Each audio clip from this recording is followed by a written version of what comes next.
দেখবেন কি নিতে পর্যন্ত মাটি দিবেন একদম সব ফিল করে মাটি দিবেন না, কারণ পানি যখন দিব পানিটা থাকার ব্যবস্থা রাখতে হবে। মাটি সমর্থন করে পানি দিলেই বাইরে চলে যাবে।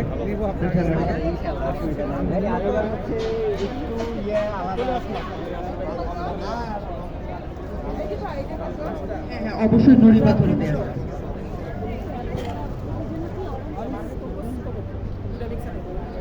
এই পটে এই গাছটা 3 থেকে 4 মাস রাখা যাবে। 3 থেকে 4 মাস পরে এই টবটা পরিবর্তন করে বা হচ্ছে যে আরেকটু বেশিও রাখা যাবে, হয়তো আমার গাছের গ্রোথের উপর ডিপেন্ড করে 6 মাসও রাখা যাবে। কিন্তু হচ্ছে 4 থেকে 5 মাস পরে এই টব পরিবর্তন করে এই টবটা যদি আমি 6 ইঞ্চি হয়ে থাকে, তাহলে আমাকে পরবর্তীতে এই টব থেকে উঠিয়ে 8 ইঞ্চি টবে প্রতিস্থাপন করতে হবে।